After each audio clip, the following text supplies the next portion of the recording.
Hi everybody, welcome to your sixth mini chakra lesson. Today we find ourselves in our third eye point, an extremely important place. In our third eye point lives our intuition. Our intuition lives in a few places: our gut, our heart, and right here in between our eyebrows. But sort of they lead our instincts in different places. So our gut is sort of very visceral, our heart is very ethereal, and our third eye is sort of a combination of both of them: pragmatic, all-knowing, all-seeing, and one of our greatest human talents. According to Yogi Bhajan, this is the single most important place to cultivate. We all are born with a deep gift of intuition and psychic abilities, but we're sort of taught to ignore them. And because we're taught to ignore them, a lot of us suffer from confusion when we know someone feels a certain way, or something bad is about to happen, or we just have to move, or we need to apply for that job.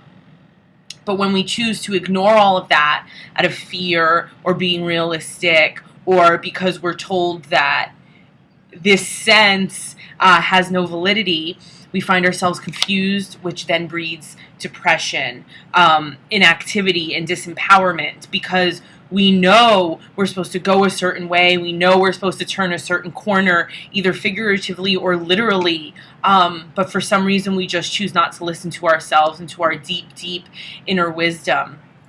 So, the way to open up this third eye space is to concentrate on it, just like we've done with all of our other chakras. So before we even get to the visualizations and things, this is a visualization, but not one that we've done before. I really like to imagine what my third eye looks like and see her opening up and looking around. Mine looks like Cleopatra, Liz Taylor's eye in Cleopatra, but yours might look different. And it sits right here and it sees everything. And just like any other chakra, specifically the heart, when we acknowledge this place and we open up communication, it gets very excited and things come flooding in. So the way that we develop this space is really mainly through meditation. But the color that is associated with this chakra is indigo, violet, purple.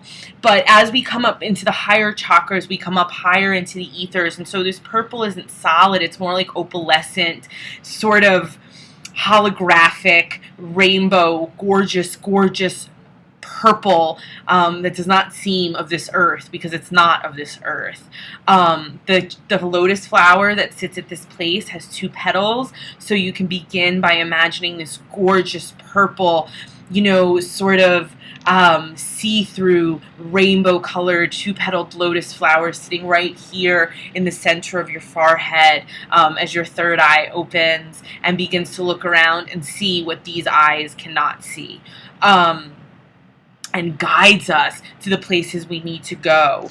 And when you're ignoring your third eye, when you know something is true just because you can't tangibly take hold of it. And the way that, again, you continue to cultivate this is through your meditation. So, okay, it's this gorgeous indigo, otherworldly, fairy color purple, 2-petaled lotus that sits right here in the middle of the forehead. And the seed sound and the mantra for this space is simply Om.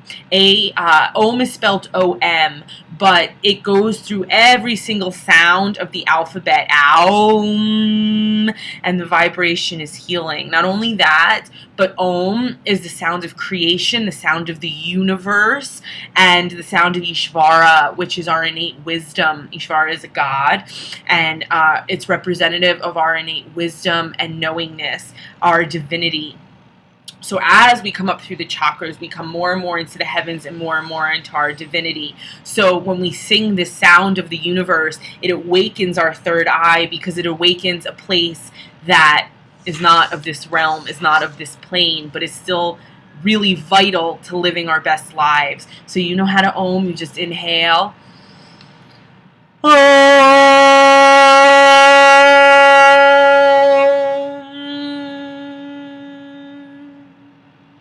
And the wider you open your mouth, the easier it will be to allow the Om to be long.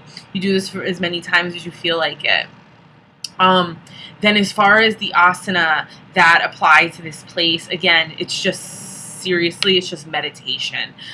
So you can begin by just concentrating again on seeing this eye open, the color purple, the lotus. A Kundalini meditation specifically for awakening the third eye chakra goes like this. You take your hands in prayer, you press firmly the thumbs into the space in between the eyebrows, and it does get a bit challenging in this next step.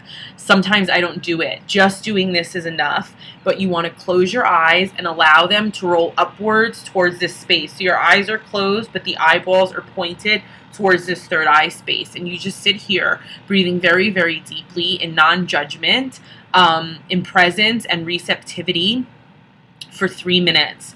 After you have finished the 3 minutes, you let your hands release down to the heart or down to the lap. Eyes stay closed. Eyeballs stay rolled up towards this center point. All concentration right here. And you, as you inhale, Sat. As you exhale, Nam. I am truth. I am truth. If you wanted English spoken affirmations, again, I am truth. I trust my intuition. I am open and receptive to hearing what my psychic ability has to tell me. And it's very important that you let all preconceived notions, all prejudices, everything you've been taught, let it go. It's not true, especially if you're a woman. You're extra inclined towards psychic abilities, towards understanding what someone is feeling. This is where empathy comes from, not just from the heart, but from knowing. You have feelings for me. You don't. You want to fire me. I'm going to get this job. My baby is sick. Trust it. You know it. This eye sees. This eye sees more than these could ever see. So, okay, we've got our unbelievably gorgeous color, otherworldly indigo purple, two-petaled lotus. Om is our seed sound and our mantra sound, our mantra period. The God who sits here is Krishna. Our asana is super simple. It's just holding this space. The other thing you can do to open up the third eye is get into child's pose and really press the forehead into the mat. You know, rock the forehead from side to side and start and sort of massage it open. But because this is a place, again, of the ethers, of the heavens, of psychic ability, of clairvoyance, of intuition, you have to really let go of the baser lower chakras and just completely submerge and give into this space. The crystals that go along with this place, clear quartz, anything you can see right through that really makes you think of the heavens. Amethyst is a wonderful stone for meditation and for the third eye point. Celestite is absolutely gorgeous and an angel stone, and you might already have it if you've been working on the second or fifth chakra, your water, hip, or throat chakra. And lapis lazuli is also very, very good. So celestite, clear quartz. I love moonstone for this place just because it's a goddess stone, especially rainbow moonstone.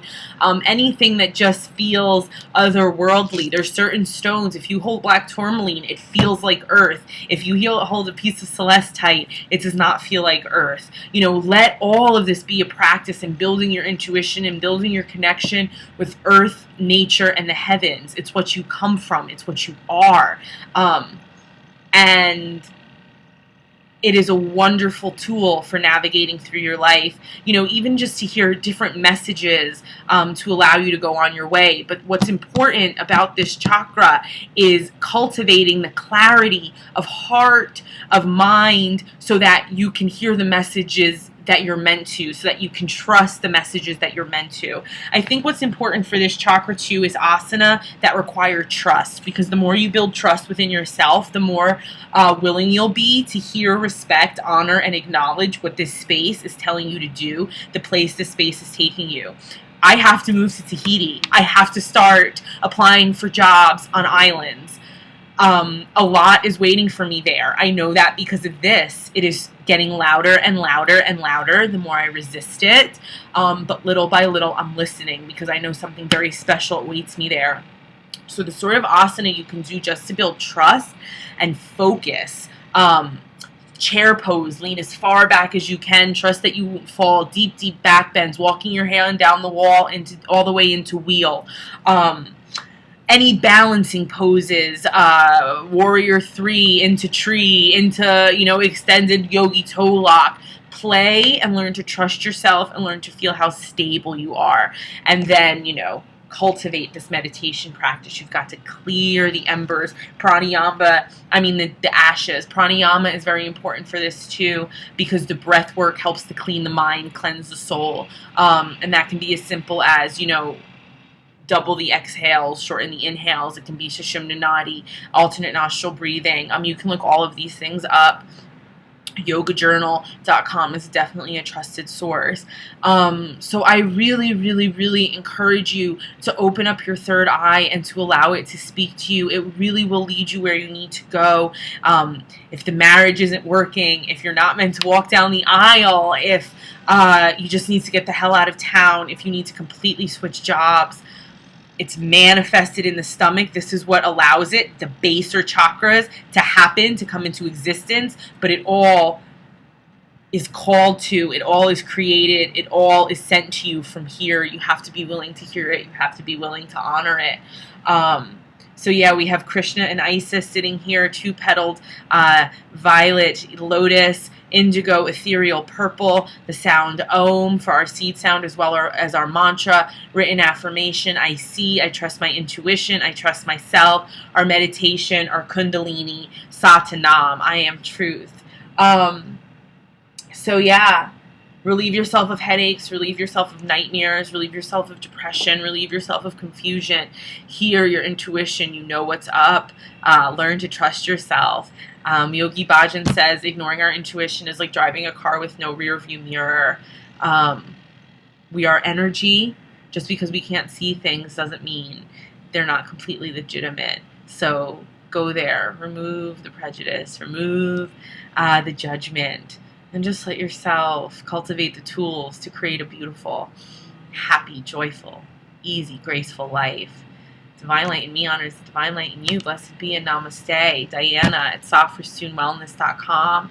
SOPHROSUNE wellness.com. Say hi, check us out. Lindsay is incredible, holistic health coach, best friend and business partner.